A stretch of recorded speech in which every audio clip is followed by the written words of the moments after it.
Okay, chaps. To quickly just reacquaint myself with the lads, because it's actually been a few days since I played.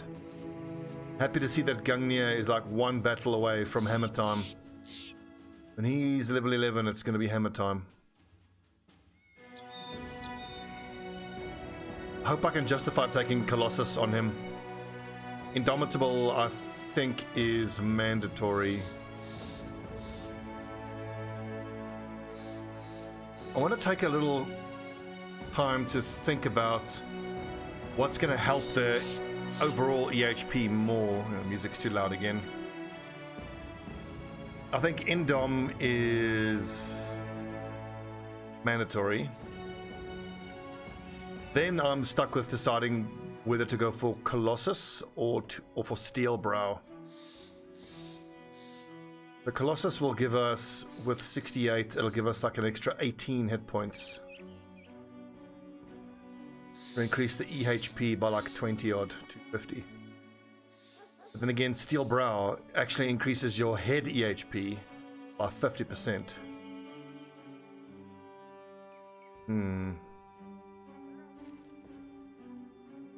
I might have to experiment a little bit. I mean, we've got two Warhammer lads. We've got Emmanuel and we've got Gungnir. And it looks like Emmanuel actually went ahead and took Colossus, whereas Gungnir hasn't taken either. Okay, so then we can compare their survivability, especially since we're not going to have comparative. Well, we're going to have slightly comparative hit point values. 68 on Gungnir and 78 for Emmanuel. 223 head EHP with 76 hit points, and 233 head EHP. They got the same helmets. 49%, 40% of attacks. Oh, that's right. That's because this. Oh, he's wearing this mail shirt. It's gonna complicate things. I should really be comparing like for like. I'm looking at a straight numbers. 212, so 212 head, 23 head. I am leaning more towards Steelbrow. I've also seen in previous fights where someone like Gungnir, with all his survivability that he's got, he takes a single shot to the head. That little Saleh helmet's only 120 hit points to the head. Not a lot. Like a single head from, God forbid, a Warhammer, and it crits to the head. You're looking at what, 40 plus, like, it's, oh geez, like, looking at 15 to 20, like, oh, it's dreadful. And the head injuries, of course, are devastating. We need somewhere that has a temple.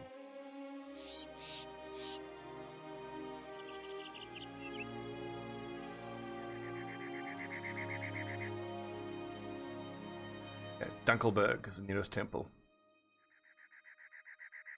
And let's work our way back south. Go away, brigands. We're not in fighting shape right now.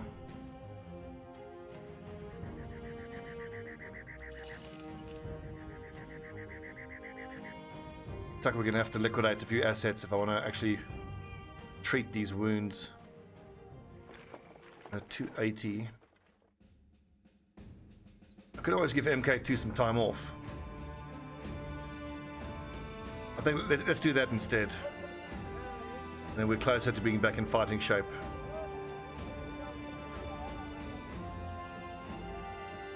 And Tom the Fletcher. Just got to power level him to 6 and then we'll leave him alone. Easier said than done though. Kree the polearm user, he really needs bags and belts, but he'll get that at level 11. A lot of these lads are level 10, 9 or 10, so we are so close to such a big moment for all of these lads. Still got just the 2 archers. I mean, it's okay having 2 archers, but of course we want the full 4 archers. Goliath has huge potential. Look at that. Hit points, melee defense, melee skill. It's almost exactly what you want in a frontline lad.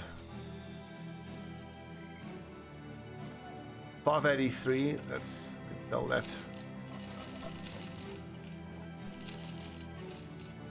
Oh yeah, one thing I need to do in this playthrough that I've done in my offline playthrough, I want to replace all of these boar spears with spetums.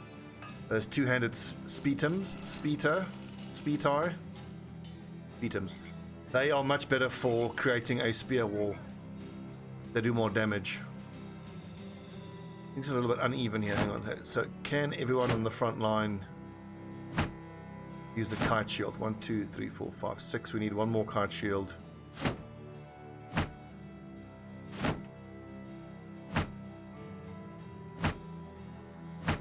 Look, heaters are always a challenge. I don't like to buy heater shields because you run into one enemy with an axe and then, you know, that costs you 400 gold. That's no good. Right, we need a job. Greenskins, rampaging, perfect. Pay me more? Yes. Okay, and that means I can buy a whole load of tools. Tools are looking pretty bad.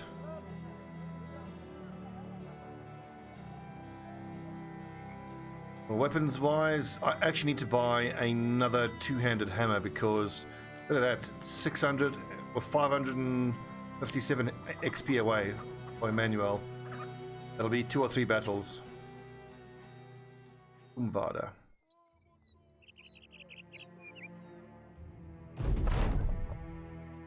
Us. Good, I was just about to treat that. That saved us a bit of money.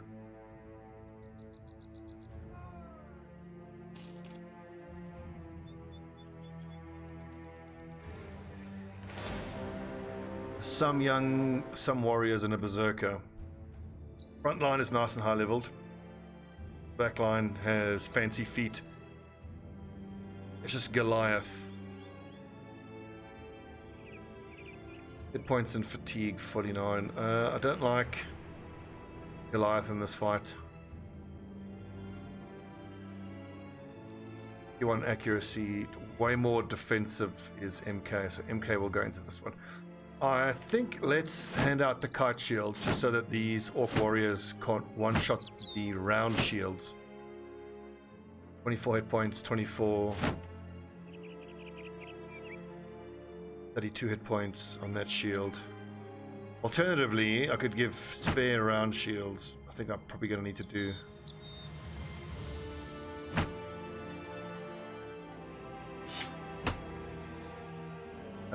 MK in a pinch might need to just put his wooden shield up, but I also want him to use his bullhook. We got to be careful with MK, he's vulnerable. Nets? No nets. Use some poison though.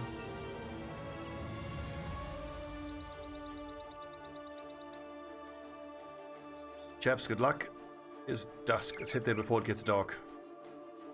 So I hope we can pick off that berserker before we are exchanging blows with warriors. 6 orc warriors. Oof.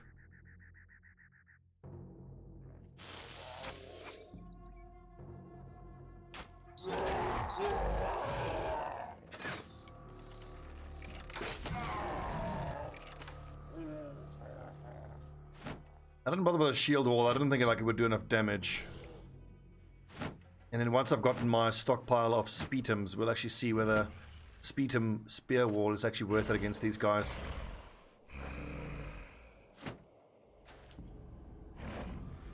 Well, actually, my two-handed warhammer users especially could use the spetum quite nicely. They can hold the spetum spear wall until the enemies come into range, and they can quick hands to the two-handed warhammer, whereas the torturers won't have such an easy time. Okay, Barwolf.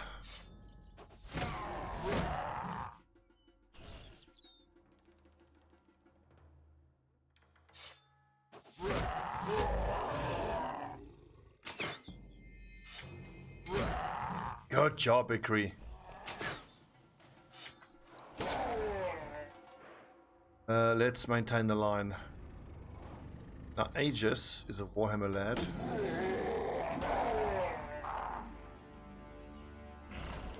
Oh yes, I installed the glowing eyes mod for Killing Frenzy.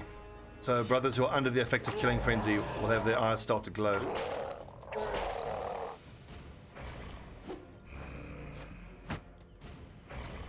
Right, Orc Warriors, here we go, boys. Get ready. Damn it.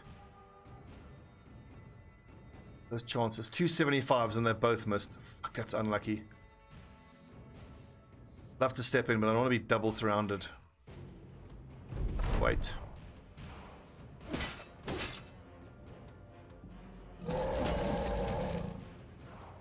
Yeah, using the spear wall is certainly the way to go.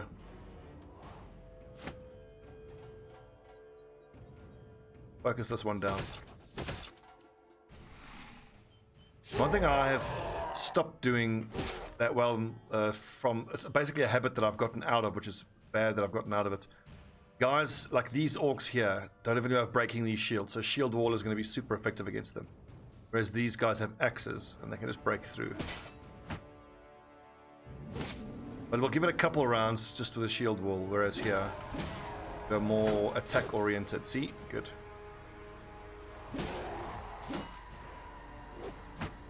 I suspect that if I put a shield wall up, they'd be more inclined to use their push forward into your ranks ability.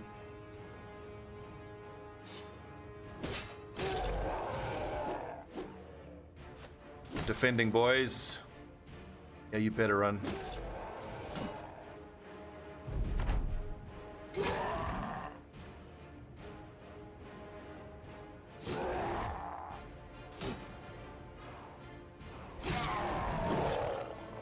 It's got the execution. But where's chat? I can't see chat. Kind of annoying how Twitch sort of resets the layout every time I... Oh, there you go. Focusing this orc nerd.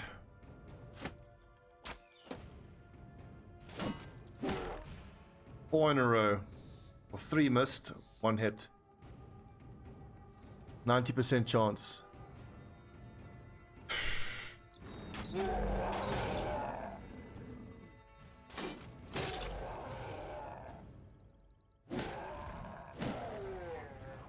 Like there, I actually don't want the headshot. I want the body shot. Bearing through his body armor so much quicker. Fine, that uses a lot of fatigue. I don't mind seeing that at all.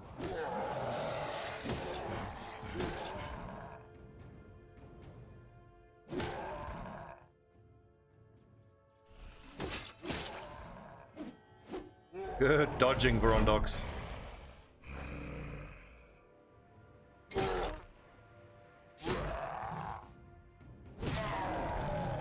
Just trying to pay more attention to who has the least amount of armor.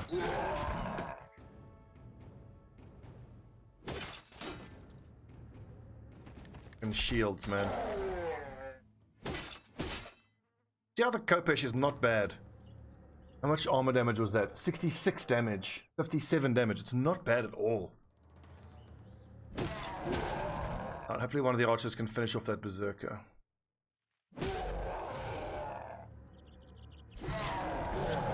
Off with your head.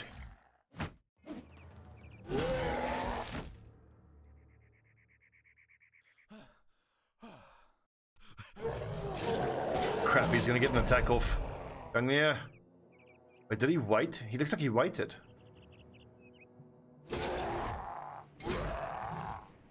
Stake.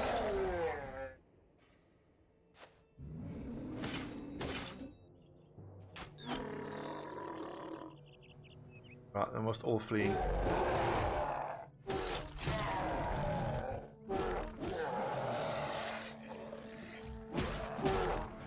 Nice. Cool, we're done here.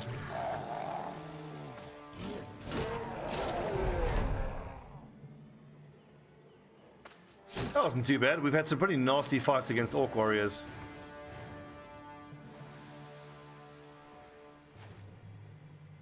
That only cost us 1 kite shield.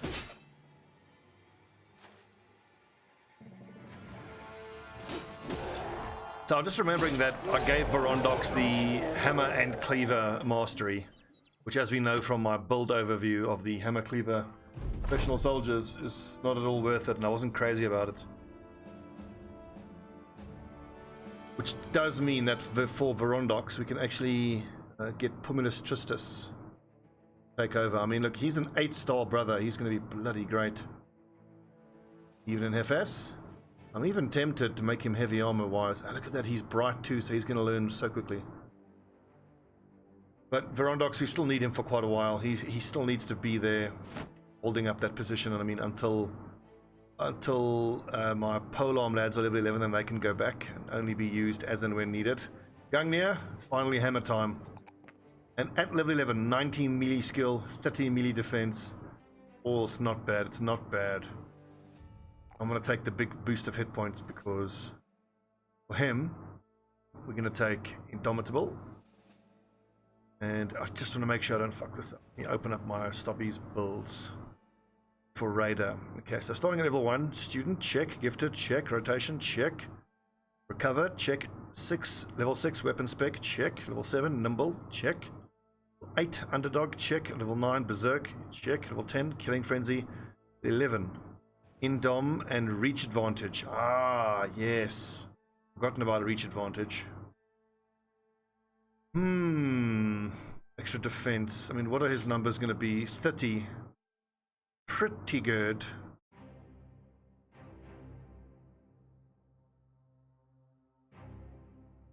I really wish that I had space for Steelbrow in this build. In retrospect, I should have skipped Gifted and taken Steelbrow. Then again, Gifted is +3, +3, +4. It's such great stats. Eating Griff.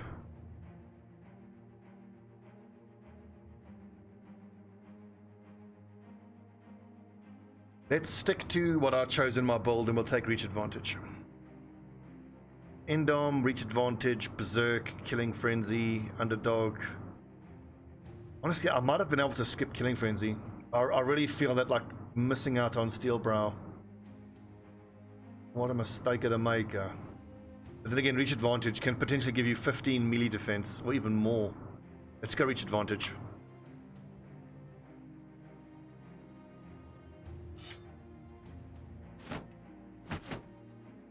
Right.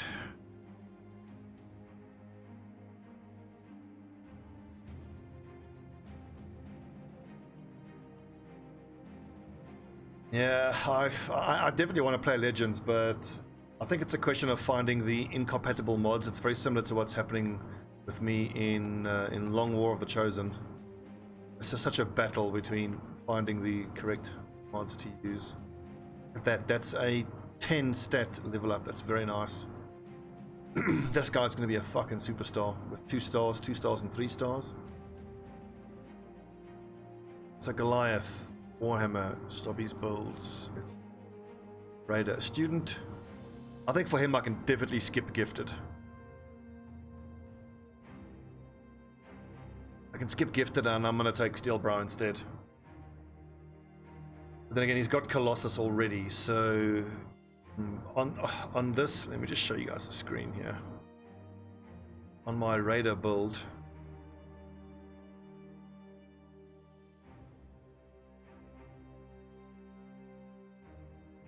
Raider lad, Student, check. Gifted.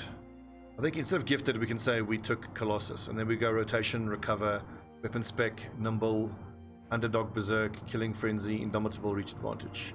That still leaves him without Steelbrow. Honestly, out of this list, if I had to pick one to go, it's going to be Killing Frenzy. I mean, Killing Frenzy is amazing for its damage, but when you are swinging a two-handed Warhammer, which does 60 to 90, you are doing more than enough damage. I mean, of course, the extra killing ability is nice, but I find most times when I'm hitting something with a two-handed Warhammer, I'm breaking the morale, and that's the key thing. Ruffle. I see here, so maybe it's just a stability issue with the Legends mod straight up. Well, hopefully by the time I'm ready to start playing Legends mod, it'll be in a more stable position. I think it is Rotation that I need to take at this level. I've closed my builds. Yeah, it's got Rotation saves lives.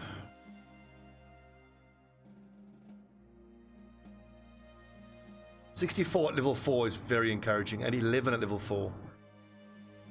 And with 2 stars in melee defense, that is such a good brother. See, so melee defense with 2 stars, you roll 3 every level. That's 5, 6, 7, 8, 9, 10, 11. That's 7 times 3, 21 more. Nice. It's going to leave him with 30 something melee defense. And also, there's one thing I was thinking about today while I was grinding through my offline campaign. I mustn't lose sight of what the whole goal of this entire campaign was, which was to basically power level all the way to the late game content. And most likely how I see it going down is we will, for example, go out to the Goblin City, we'll do it with this group of badass brothers, win the fight, but most likely suffer a few casualties. Then we'll just reload and go on to the next late game piece of content, because what I don't want to have to do is do a late game encounter, doubtless suffer 2-3 casualties, then have to spend another 200 days leveling up the replacement, or repeating the process. The whole point of this playthrough is just getting to the late game content ASAP so that I can include it in my build. I think so, FS. I think so. We will see. Most likely, I'm going to level all 12 of the lads up to at least level 15 before we start taking on the late game stuff. I have a funny feeling the Sea of Tents might. Actually, I think the Goblin City will be the easiest. Then we'll do the Orc City. Then the Sea of Tents for the barbarians, and then we'll do the Witch Hut, then we'll do probably Black Monolith, and then we'll finish it up with the Kraken and the Legendary Sword storyline. Or maybe we should do the Legendary Sword storyline first to get the sword.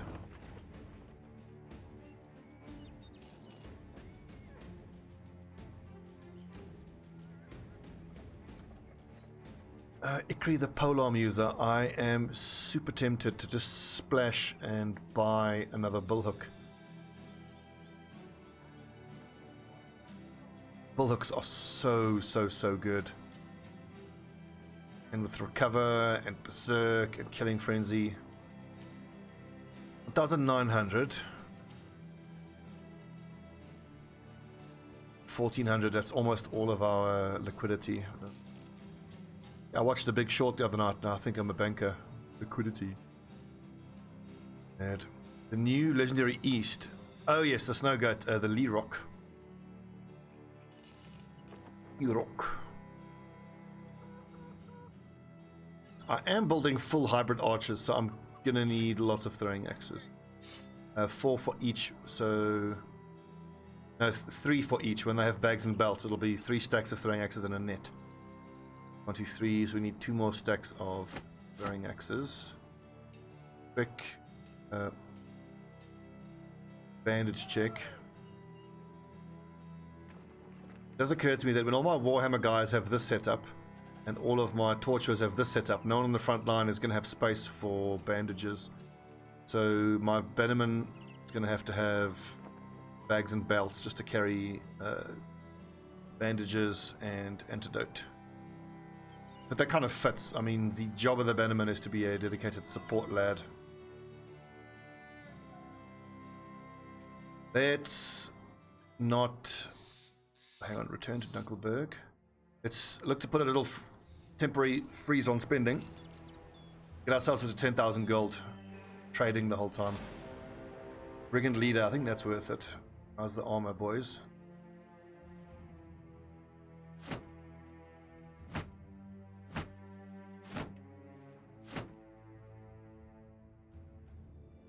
Missing 2 kite shields, damn. In that case, I need to actually see who has the lowest. It's ranged 16, 13, 10. Oof. 10, 15 was quite low. 25 is not bad.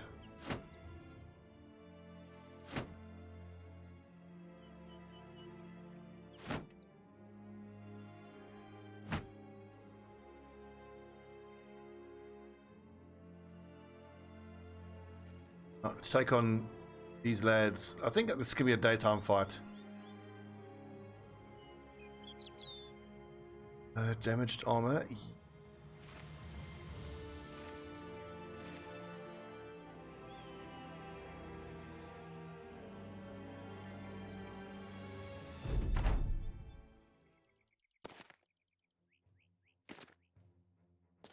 Snow Goat. I like that name for the Lerock.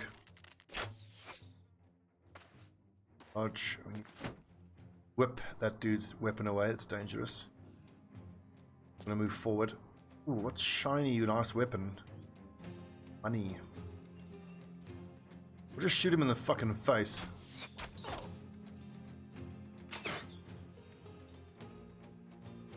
Chikri, you're better off stepping forward. Actually, I can spend 2 AP to shoot. Quick hands with the polearm, and then still move forward and attack. 5 AP. I can't move forward and attack. Fair enough.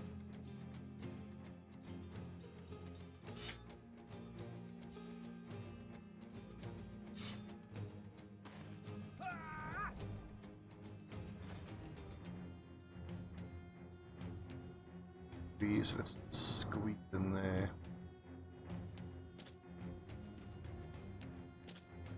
I think I've decided I don't need to disarm this guy. Look at that, we've got more than enough damage just to outright kill him.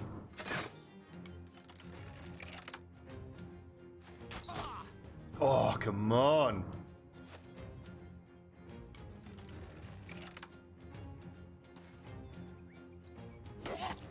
Oh, the old facial!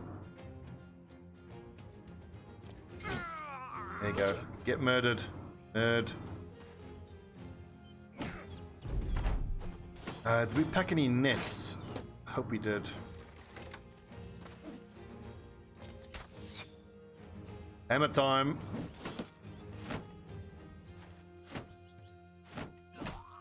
Are we? I'll start picking off. Fuck it.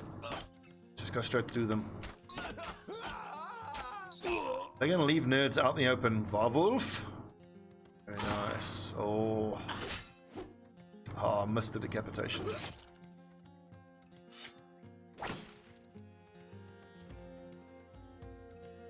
Why don't we dagger him down? He's wearing a fair amount of money. His gear.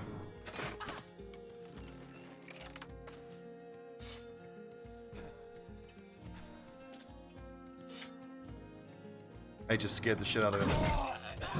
Nice, Gagnia, yeah, buddy.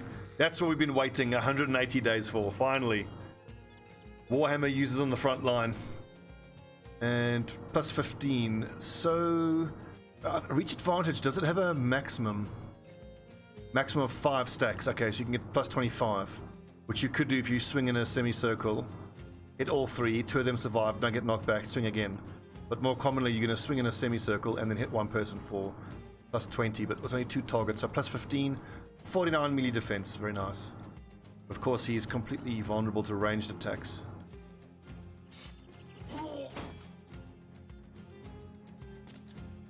Right, gentlemen.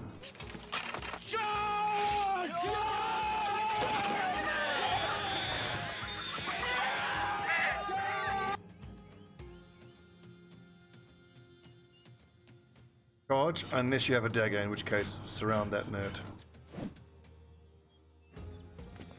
Yeah, you better run. Whoopsie, didn't mean to go into melee range. Ow!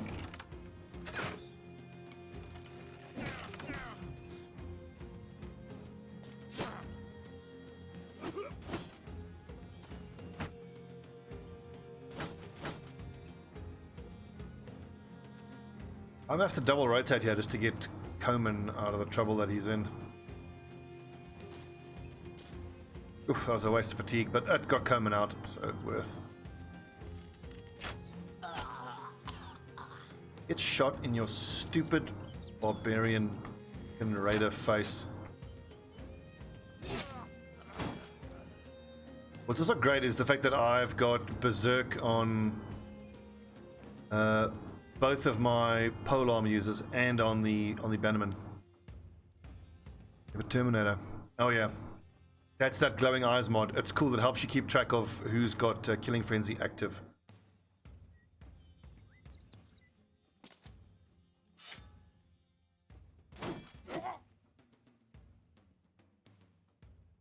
No dagger.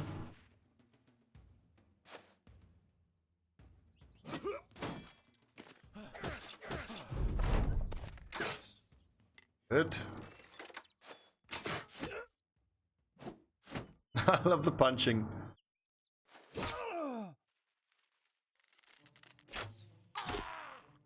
One more.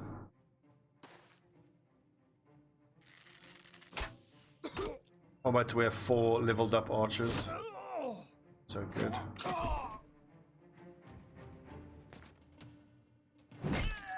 Crunch. Oh, so satisfying.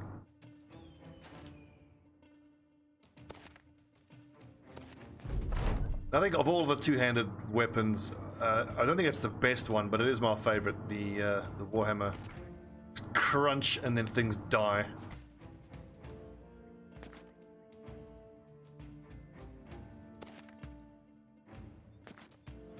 The two-handed mace shouldn't be underestimated. It's great as well.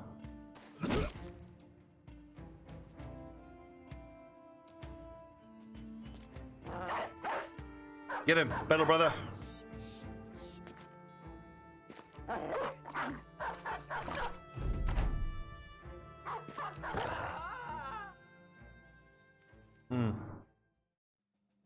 Good. We're not going to use the large scale. It has an appalling armor to fatigue ratio. But that nice. That's good money. I needed more throwing axes, as it happens. Level 11 archer. Oh, babies. Only 15 range defense at 11, which is a little scary. But he can, you know, for the next 5 levels, keep taking range defense. And then once he hits 20 or 21, probably fine. Just took a hit points. I've got plenty. You can never have too much fatigue on an archer. Right, let's consult the builds. Archer. Ninja, hybrid archer. Student, check. Quick hands, check. Recover, check. Throwing weapons, check. Footwork, nimble. Bow mastery. Bullseye. Berserk. Bags and belts. And something else. I can probably go killing friend. Bags and belts, first of all. So this is almost now. Now this last final perk. 89 range skills, not great. If I take gifted I can get it up to 93, but I think probably killing frenzy. I mean, what is nice about Executioner is that when you are hitting... Why is that coming through twice? Thanks for the sub, Comatose Badger, but I need to work out why... Audio cue played twice there. How curious. Yo.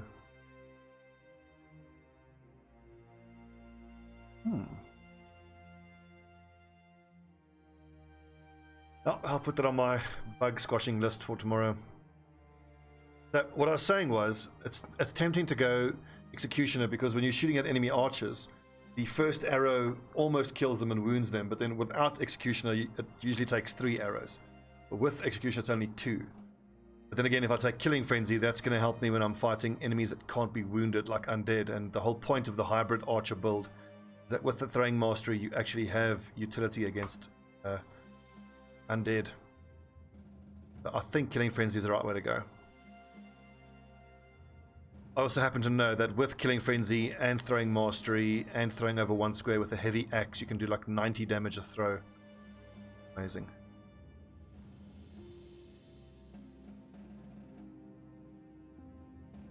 You know, Anton, just put you in the heaviest armor because you don't need a lot of fatigue. You've got to stay alive.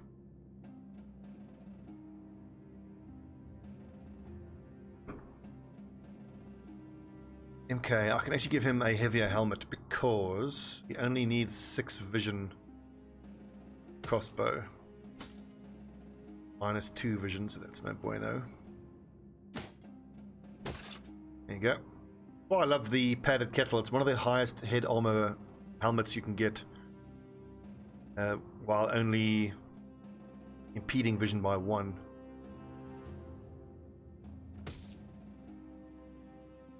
And wounded again, MK2. Quick hands, not yet.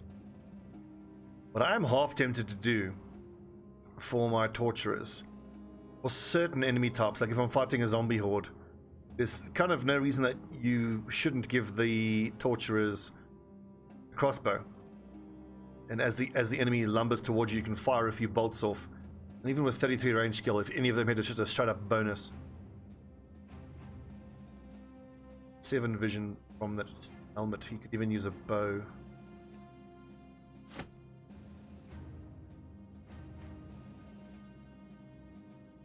Right now. Right, return to Dunkelberg, get paid.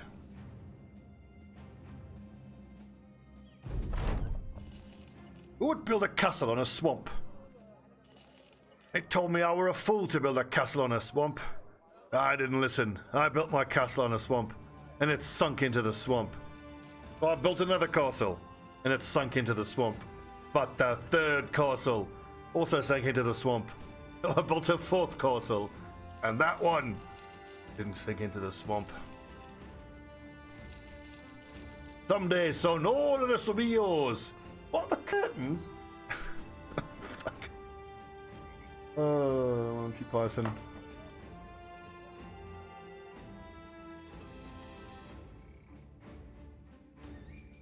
Let's go 150 and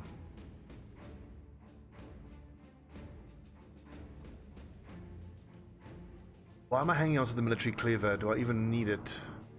I don't think I do. Torturers. Should we leave the Kopesh? No, I think my torturers can have this setup normally, and then if they're against super heavy armor, they can then switch to the Kopesh. I mean, 36 to 54 damage to armor compared to 42 to 66. It's a marginal upgrade.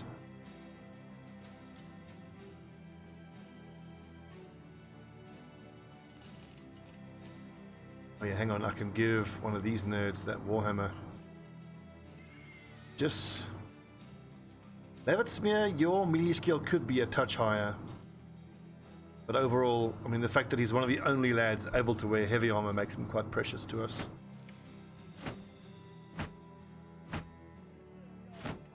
I've definitely noticed that since a couple of patches have gone by, finding anyone who has the stars and base fatigue to be able to use heavy armor is increasingly rare.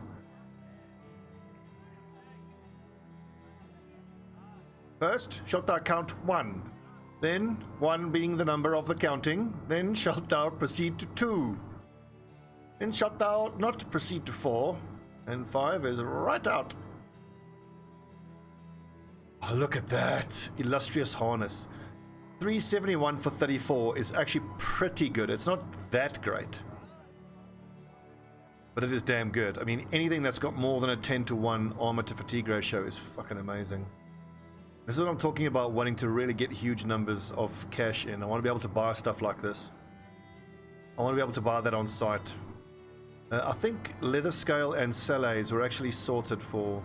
Now I need more salay helmets. So 2, 3, 1. How many more salay helmets? 1, 2, 3, 4, 5, 6 more salay helmets. Remember, eventually the archers will wear salay helmets. See, it doesn't impede vision.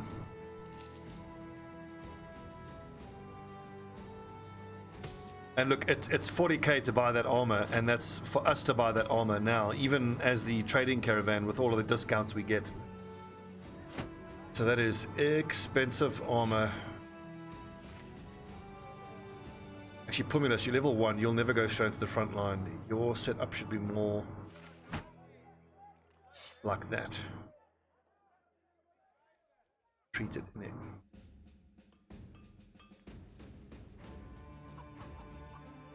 Right, let's just keep hitting the southern cities, and we are still.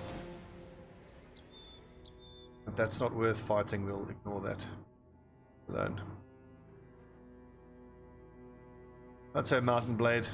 You make me sad. And love Mountain Blade. I'll wait for Mountain Blade 2 to release once I am woken up from cryogenic freezing in the year 3040. It'll be my first words when they put my defrosted severed head onto an android body is Mount and Blade, Warband, Banner Lord, released. Probably not. Yeah, it is, but what the first one really needs is a graphics overhaul. I mean, I feel like it's unfortunate, and it's unfortunate for me, and it's a failing on my part that I really struggle to play games that are not, you know, not that pretty. It's okay looking, but it's quite ugly. This is definitely doable, and this could give us our ambition. Is everyone leveled up? MK I don't think even really needs heal up from this. He should be fine. I don't see him getting into melee contact with any of these nerds.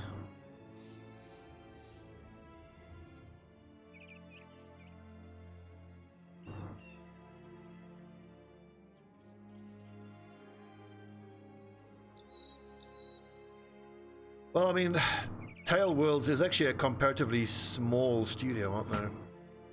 I kind of get it. But hopefully Bannerlord will have... I think I remember hearing something in a preview about Bannerlord being fully voice acted.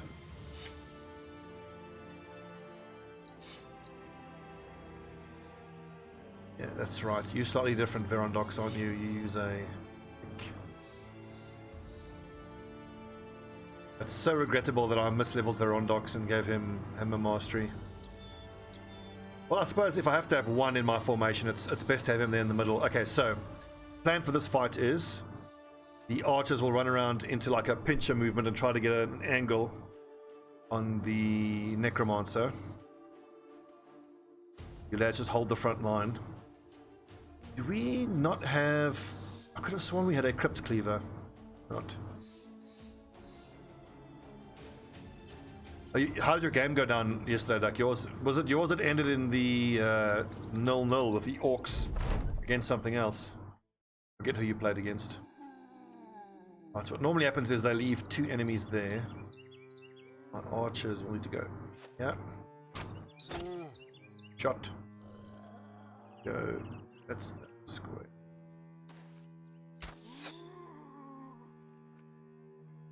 Agree the polearm user, so archers have to go there, so front line has to go here.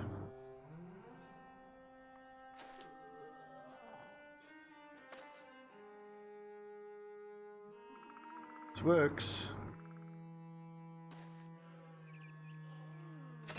Shit, that's gonna put me... Oh, not at a height disadvantage, never mind. 0-2 versus Chorfs. If you ever watched the end, somebody look at the Chorfs block. Oh, I saw the discussions about that in the Discord. I think, what did he have? He had 50 block dice. A lot. I feel like my angle attack isn't going to work. There's just too many of these nerds. And we're 2 enemies short for the ambition, which is a pity. Yeah, so going there is actually no good. Let's not do that. Slight change of plan here. I think let's move the front line forward a little bit more.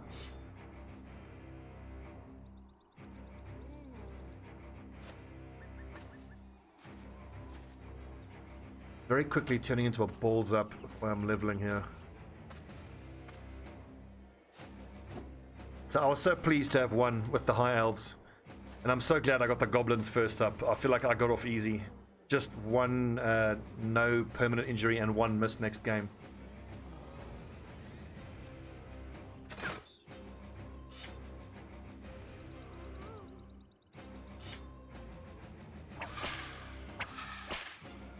This is why whips are so good. I love whips. You know, Gungnir could actually indomitable and stay where he is, but I think I want to move up here. Make it more difficult for these guys to get into contact with Onimaru. You know what? Actually, I should have thought more about the initiative. It's doubtful that on the start of turn 2 that these guys would act before him anyway, so that was probably a waste of an indomitable. Details like that, see.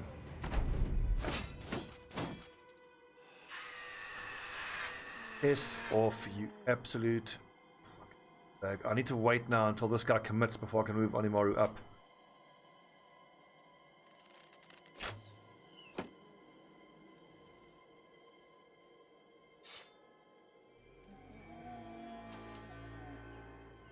Right, Ikri.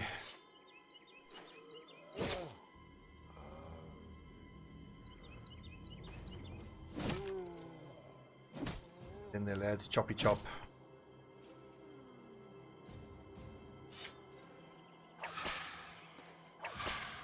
And there was much rejoicing. After having suffered through geists for so long, it's just so nice to be able to just... No more ghosts. The amount of times I've had my shit pushed in by these ghosts.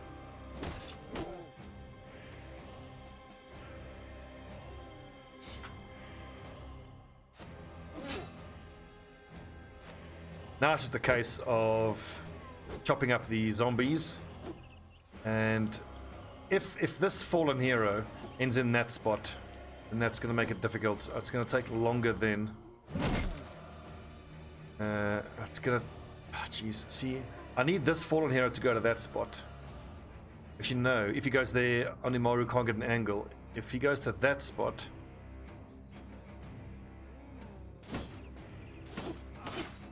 Yeah, agreed, Comatose. And even now, for my offline campaign with my professional soldiers, which I'm giving them all just fighting axes now, even though they only have axe specialization. Only axe specialization. I'm still giving them whips to use. The logic being that I'm only using the whips against super high threat enemies. Or ghosts, which is like, you know, only 10% of the time, so it's not worth sinking a whole proficiency point into it.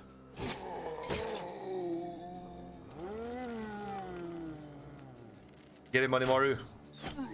Good shot.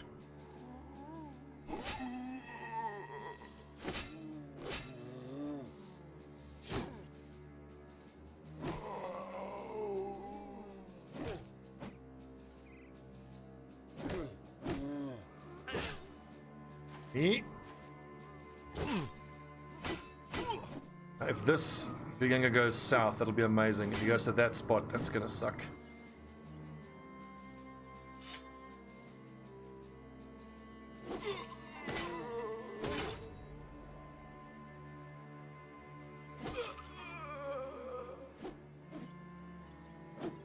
I particularly like the build that we've got going with this warband, because the central idea of my first professional soldier build was how hammers and cleavers are the two best weapons for armored and non-armored respectively.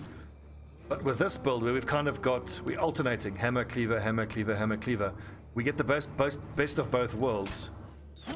But we don't have to be wasting a perk point on each of them.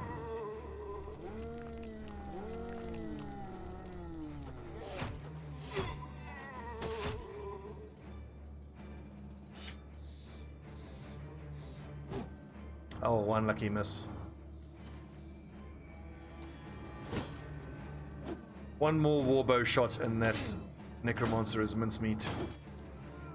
Paragon is in a bit of danger here. But anyway, I like the synergy between the two classes. The hammer lads wreck the armor. The cleaver boys decapitate and finish off the armor destroyed guys. But like in that situation, that was super underwhelming with the damage.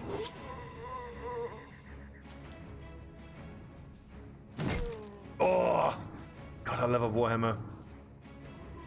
And on all axle blunt, I'm not doing a complete run. I'll do them offline. Because I've got a save file now, which is at level 100, where I've got a peasant militia. All of them are about to hit level 7, and it's level 7 on them where I just happen to have taken weapon specialization. So I can load up that save file. And then just level them a bit differently from there. So first I'm going to go for all axes, which I suspect might actually be what I'm going to like the most. But after I've gotten to see how the all axes is, I'll reload again at the 100-day mark. And I'll compare with all cleavers.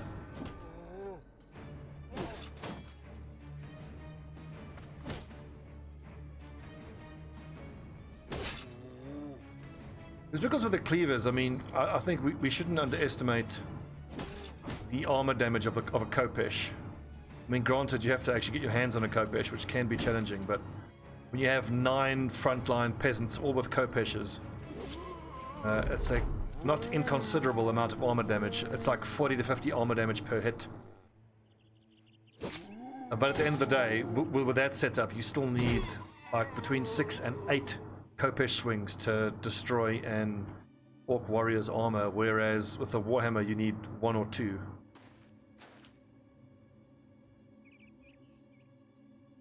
Yeah, I still remember the Lost Vikings fondly. I think back to that because that's when I was so new at the game and so bad.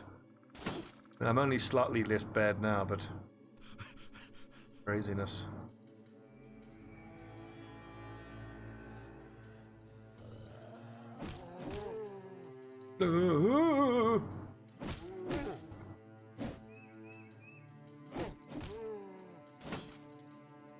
But I still think the central premise of my professional soldier build is flawed because you've got 9 guys up front all using single-handed weapons. And so even though you have 9 of them, you still just can't match the damage output of a group of brothers that are using 2-handed weapons because of the damage effect multiplier from an AoE attack. I still reckon that the way we've built this group of brothers is the way to go. You have 2-handed weapon users holding the outside flanks, and the vanguard is held by shield users.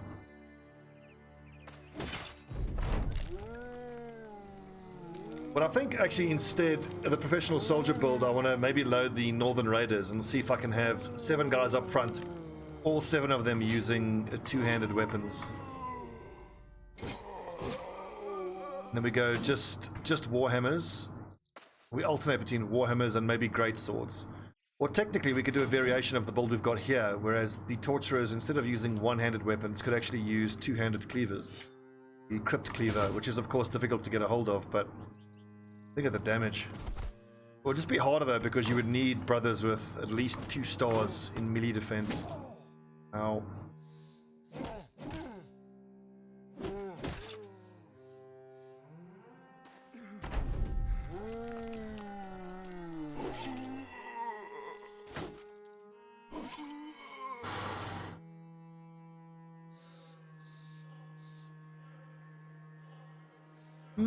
I've experimented with duelists as well. The one I've liked the most is a straight sword duelist, just because of the high base damage of the sword.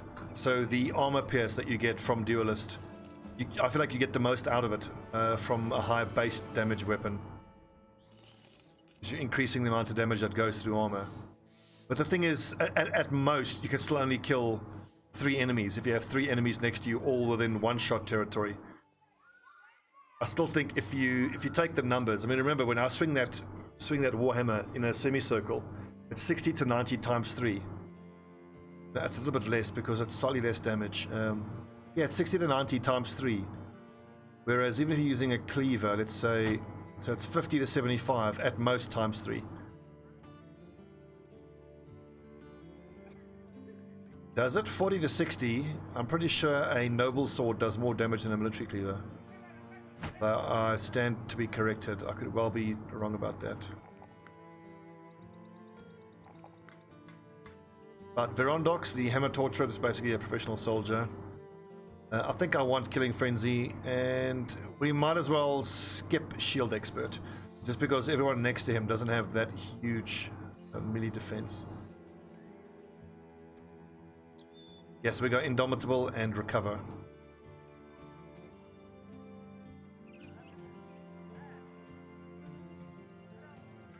45 to 50. Oh, okay. To the correction. 40 to 60. Okay, yeah. I have also experimented with a duelist using a Warhammer, because then you ignore 75% of armor. It's like and then if you give yourself a legendary Warhammer with higher base damage, I mean, then you're doing what, 25 to 35 straight through armor every time. Every time you hit, you're proccing fearsome. It's fearsome. No, it's more, hang on, because you're getting, so 75% of 37 to 50. Which is great, but then you have to sink an extra perk point into Duelist. But as much damage as that is, it's not as much damage as the 2-handed Warhammer is doing. Okay, cool. It's hammer time for Emmanuel the Third. And let's go fatigue. That is a nice big boost of fatigue. So we said that we're going to level the same for these lads.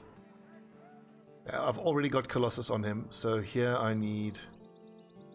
well, I've got 3 less. What? 2, 3. 3, 4, 5, 6, 8, 9. 2, 3, 4. Oh, right. Gifted. 5, 6, 9, 10, 11. 3, 4, 5, 6, 8, 9, 10, 11.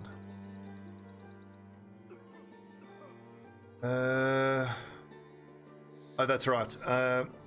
For Emmanuel, because I've taken Colossus, I have to compromise on either reach advantage or killing frenzy or indomitable. I think because he has to hold an outside flank,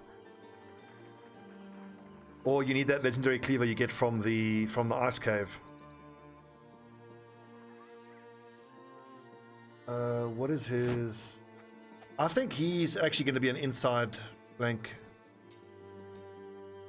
guy, because where is he? Goliath is going to have the higher outside flank. I'm trying to think if I can justify not taking reach advantage. No, I think we'll have to compromise and not take killing frenzy, because I felt like I had to take Colossus.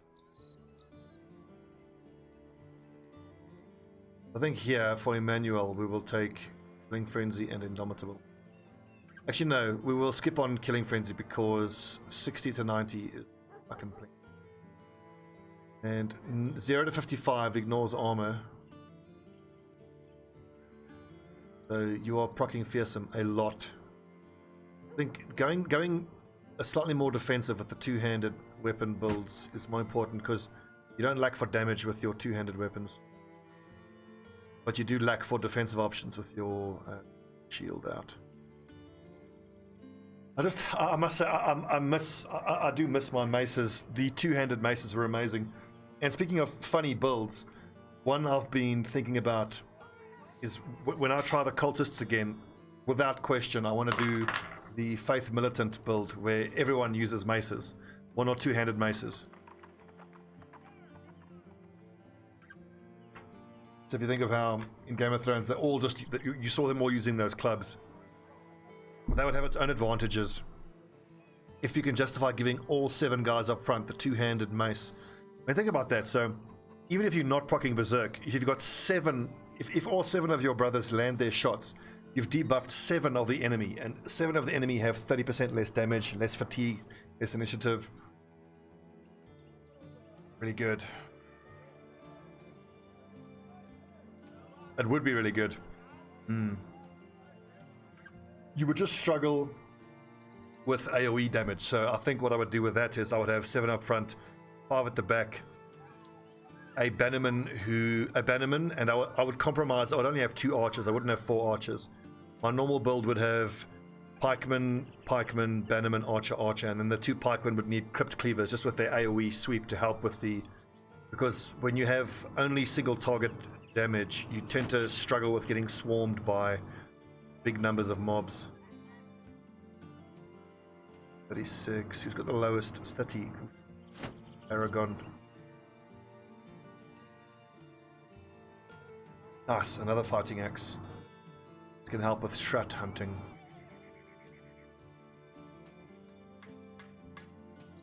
Let's see, ancient gold worth 875. I think I can get more than that back at Königswasser. Oh, sorry, war scythe. Yes, the crypt cleaver is the two-handed cleaver. I meant war scythe. Thank you for the correction.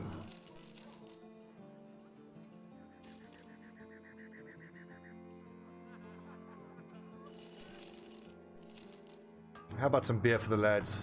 Cheers, boys. Enjoy. Right, so the quest for a hunter continues. Hello. Sea Raider helmet. 304 for 17. That's very nice. That's 3 less fatigue and 4 extra head armor. But there's another Saleh there, so we'll grab that. Everybody got a Saleh. I need to decide on painting. I think I like the solid red. We'll go solid red for everybody.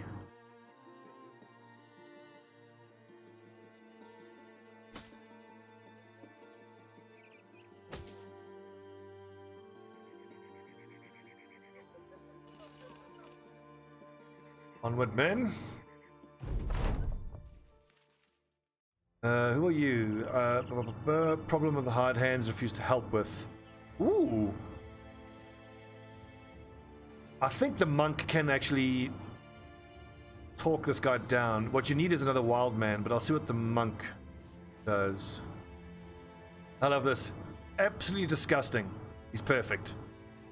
Love it.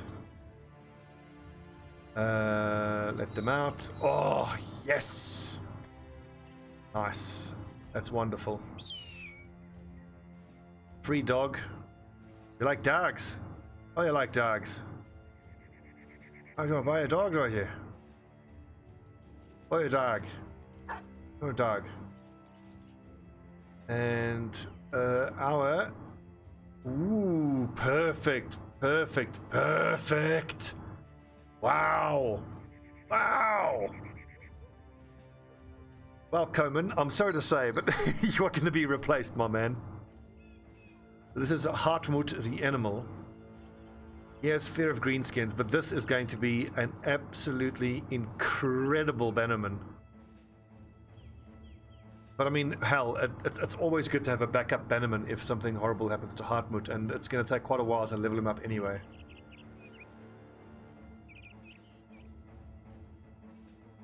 Light armor bannerman. This is our first string bannerman. I just hope he doesn't eat the damn banner when you give it to him.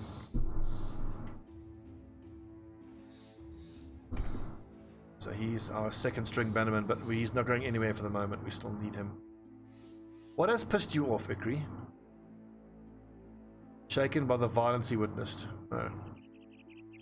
Oh yeah, that is the wild man, like tearing someone apart. We've kind of picked up a lot of reserves here now, but Anton won't be around for that much longer. I just... That is the base.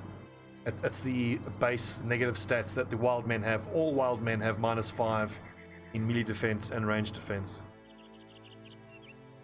So of course you have to, you have to overcome that, but it's worth it because they get +20 fatigue, +5 melee skill, +5 resolve, it's +20, +10, +5.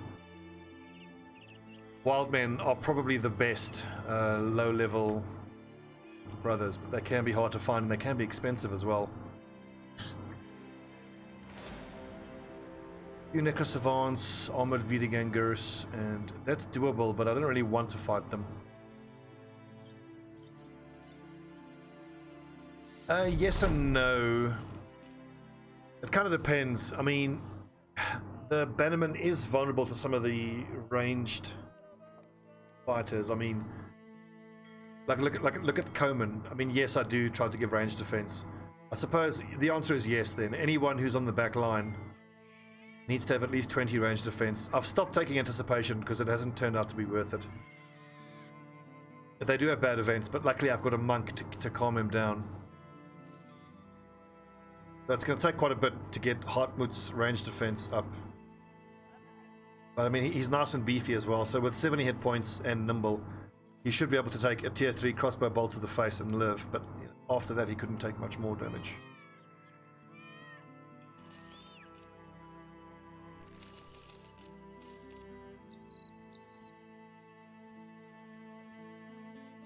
This looks like an Alp fight. This could be good money. Perfect.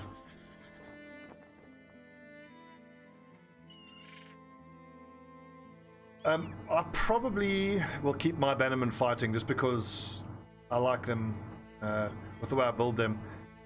You're right, I could bench them unless I have those particular enemies, but I mean sometimes morale does break even if you're not fighting those enemies. And for these guys I've been quite fortunate and they actually have stars in melee skill, so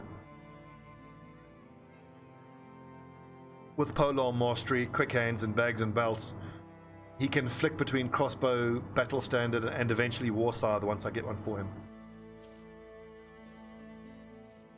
This build does mean I'm a little light on support items, so my bags and belts archers might have to sacrifice their throwing nets for things like bandages, iron wool, antidote, stuff.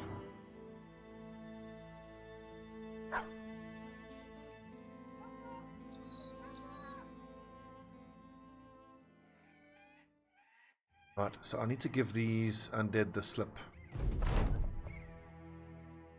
Wait, okay, wait, hang on. First of all, I don't want this mission to proc and I'm not ready for it.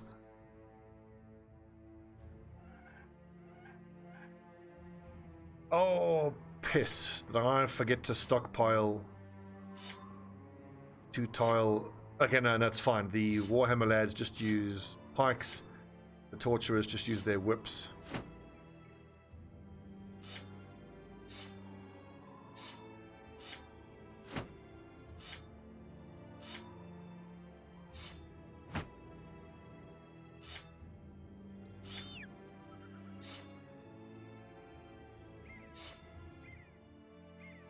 Are we one short? Are we one short? Well, Varwolf, we'll just have to hopefully land a shot at night. And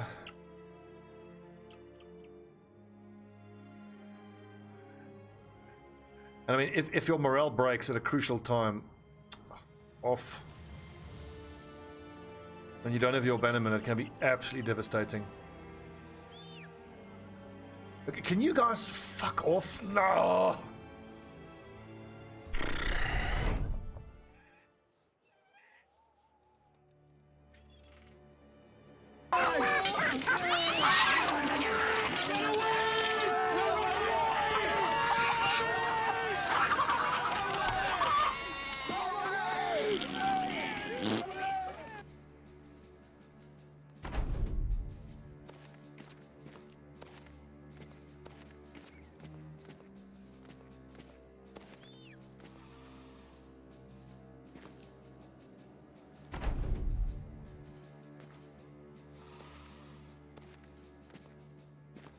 Well, it sounds like we level our bannerman quite closely. It's just that I don't bother giving him much melee defense because I don't expect my bannerman to ever really need to rotate someone out in front of him. I've got the 2 polearm guys on the back line for the rotating.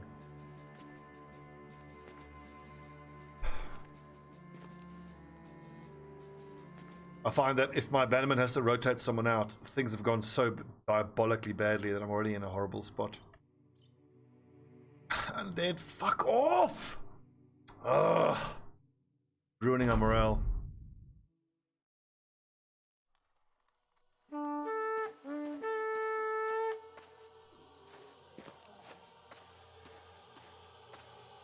That's fine. Your way or my way. Neither one is wrong. It's just I tend to find that the bigger threat to my bannerman is enemy crossbowmen rather than that.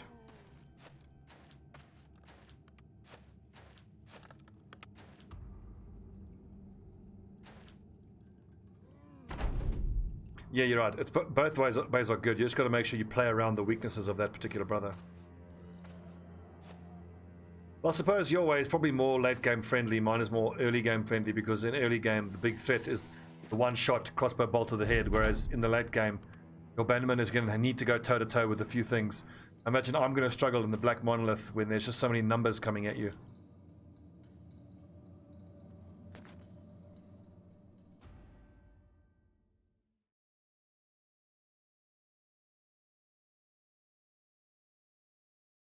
This is fucking ridiculous. Fuck off!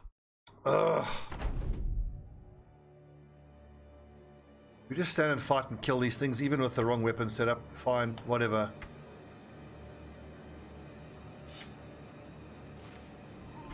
So sick stomach of being followed by these fucking things.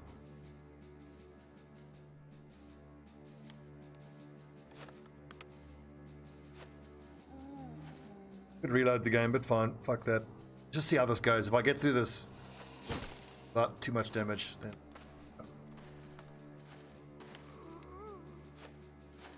And there's only 2 necro savants.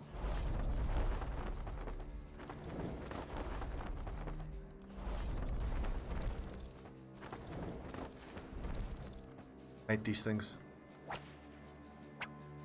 You piece of shit.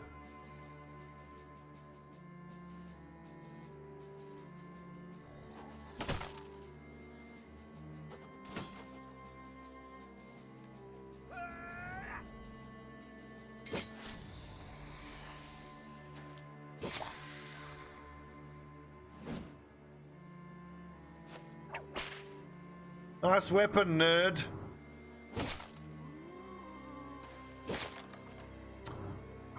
Forgot about that, damn it.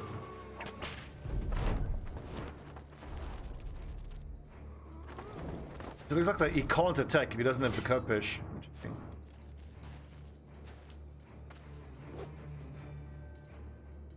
Why did they change model? Well, why not? It's kind of like a little teleporty type thing.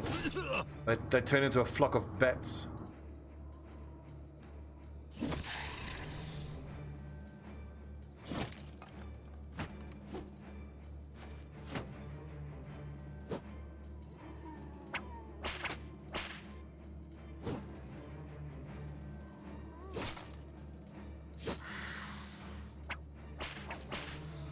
Die.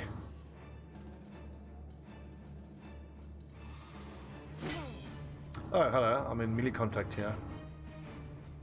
B.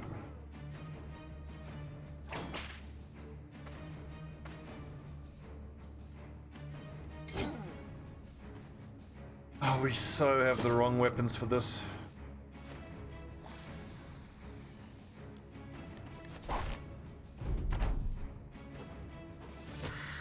Oh my goodness. Die! There you go.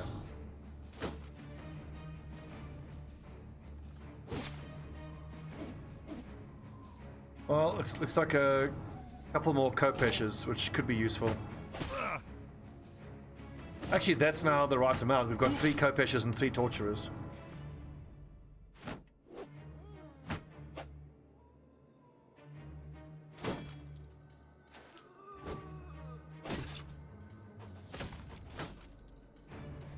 I will say, with my little professional soldier peasants, with all the axes, it is a delight having 9 axes on the front line, because you can alternate between breaking shields and then just attacking an unshielded target. Has its moments of being bloody great. Sorry!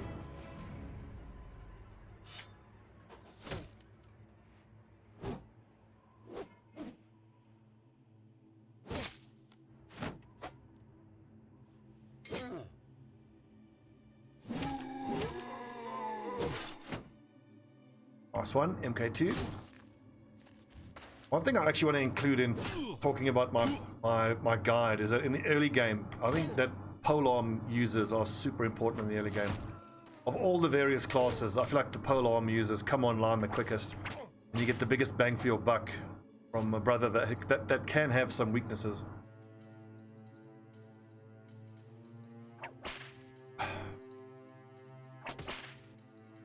Our backline, lads, for the moment is the 2 archers and the 2 polearm guys.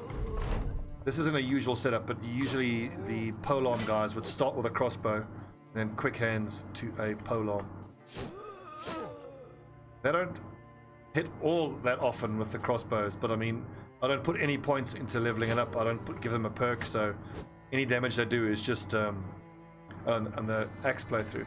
The axe playthrough is pretty standard for peasants. It's got, I think it's 7 on the back line. You've got a bannerman and a sergeant, both guys you can use to raise morale on the outside flanks on the back, and then just 4 archers in the middle there.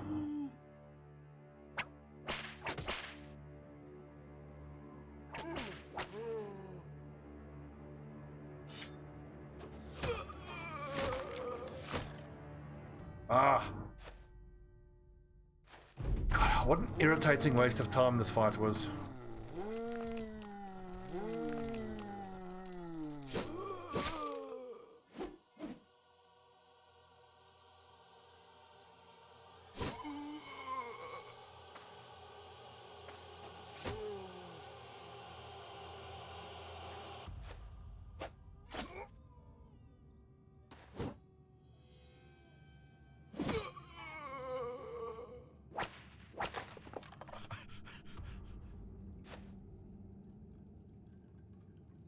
I'd love to see some legendary whips for these lads.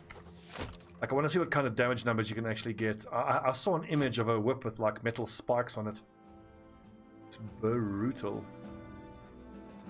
Mr. Bannerman. Honestly, 80 fatigue is enough. We can leave it there. I'd rather just bump you up to 20 defense. So, killing frenzies seems like a little bit of a luxury. Let's go for bags and belts. Extra youth. I know that you need, like that will go.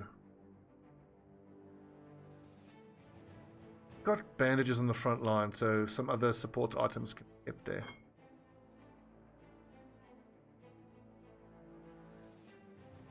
Okay, do you have to eat the mushrooms yourself, or can you give it to someone else? Do it yourself. Damage in melee. What? Not for a bannerman.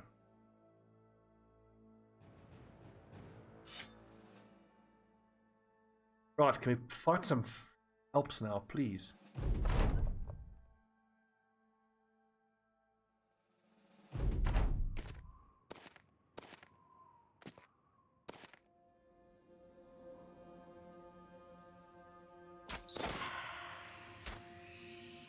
Really wish they hadn't changed the Alps. I thought they were fine. This new way is like a little too easy. But wait, Stobbie. Remind yourself that overconfidence is a slow and insidious killer.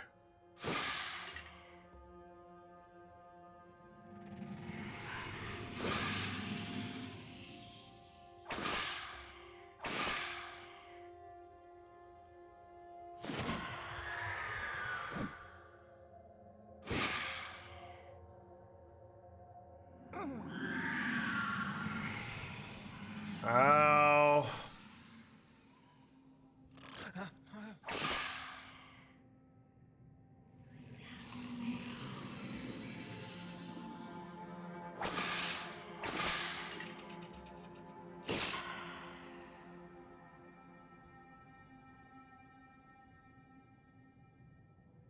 Like, it's important to wake up this, even if it means ruining the formation. Pretty much, if anyone is asleep at the time they start their turn, he's going to get eaten.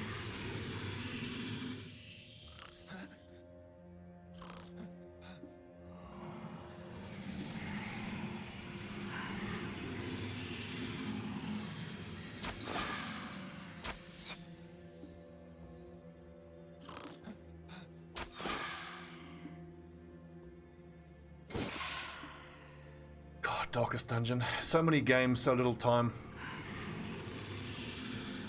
Love to play Darkest Dungeon at some point, but I am committed to finishing my Oxygen Not Included playthrough and that Skaven run of Mordheim. I'm glad to be playing that again. Loved Mordheim, so good.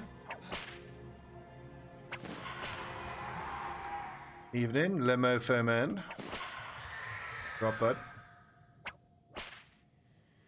See how easy this is when everybody has the right weapon.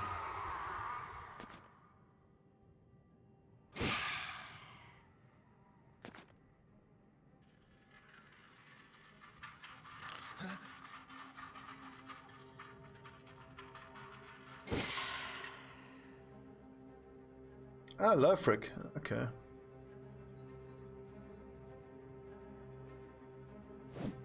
Ah. Also, looking forward to playing XCOM tomorrow night. I wanted to play XCOM tonight, but tonight needed to be Battle Brothers.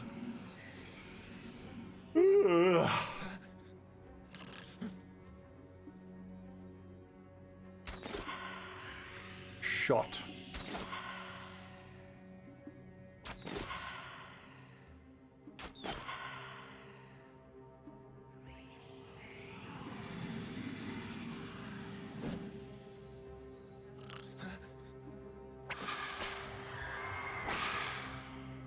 As long as you don't chase them, it's just, you know, easy.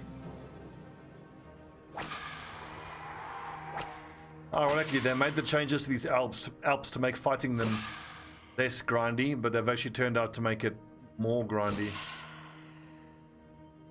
These things basically feast on your nightmares. Think of Bane from Dota 2. They use an action point to put someone to sleep. If that person's asleep, then they can use a subsequent action to, like, you know, drink their power or something. Oh, running away, eh? Get back here. I really liked the previous iteration where you had to make sure you had plenty of AoE and like berserk, drop down a lot of dogs. I thought it was quite more interesting. A lot of the times I would end up splitting up my brothers into two groups.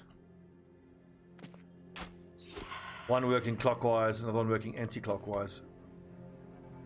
Get them together. You have to be careful to make sure the brothers covered each other because so they don't get surrounded by the shades.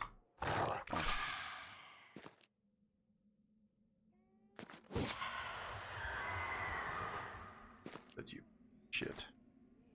Fine, we'll let him get away. Nice, loads of parched skin, crafting materials. Need to fight some hexen again. I need more hexen crafting materials. Good, and we got a nice morale boost from a good night's sleep. 3 skull. This is going to be Shrut and Lindworm. That's a little too hard for us still. Right, lads, what was everybody carrying? I had a dagger with it.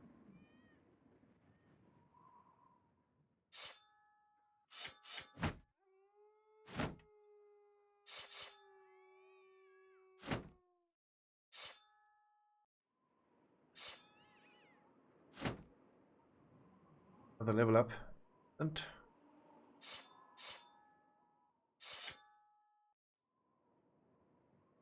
then Warhammer.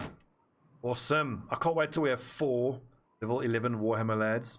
Because now once Levitsmere hits level 11, we can have either Gungnir or Emmanuel standing on the outside flank, him on the inside flank.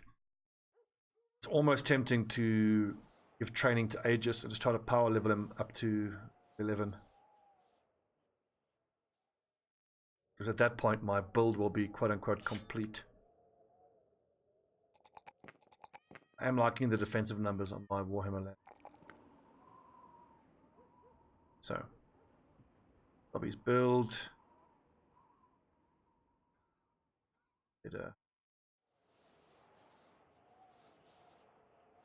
Student, gifted, rotation, recover, weapon spec. He's heavy, so brawny. Wait, I'm gonna have to. So for a heavy lad, I am going to have to compromise on one of these perks on this list here. I got nimble. I should have thought ahead and not given him gifted, but then again his stats aren't that high. He needed gifted. Let's compromise on killing frenzy. Killing frenzy will be battle forged on this. I need underdog though at 10, and then we will go for indom.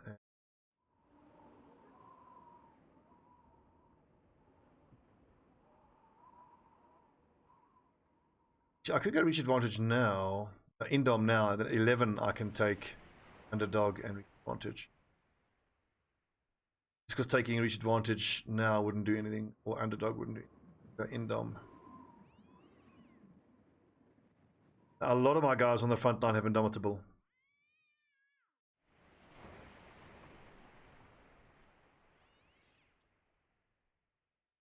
Yes, the Fletcher needs to be level 6, but I haven't quite found a fight yet where I can get him to level up.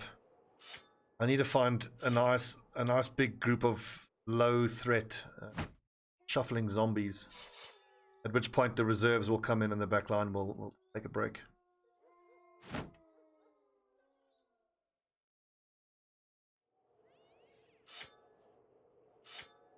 And we need to buy another two-handed Warhammer stat.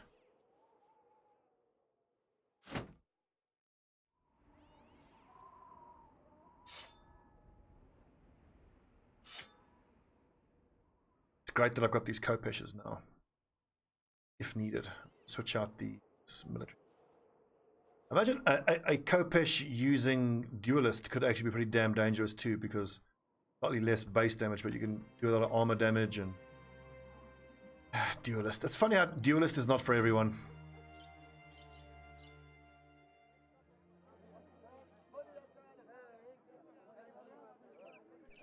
I'd be more keen on Duelist if it actually gave... let's see, let's leave 2 of these in reserve. If it gave you an AoE attack. Any of this, we can liquidate all of this stuff.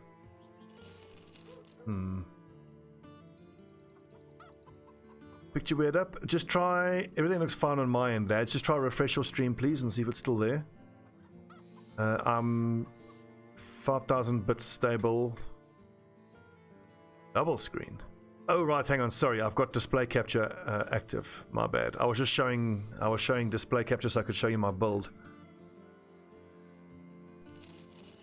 That should be sorted now. 1, 2, 3, 4, 5, 6.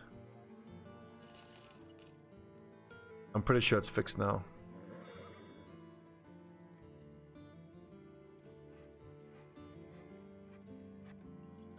So Ed. This Nordic helmet with face guard is extraordinarily crafted and as protective as it is impressive looking. Right, let's start painting these helmets blood red. Like the blood of our enemies.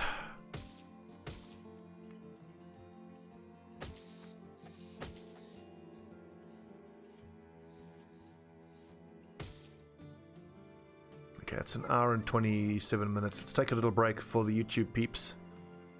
But let's do at least another hour and a half tonight.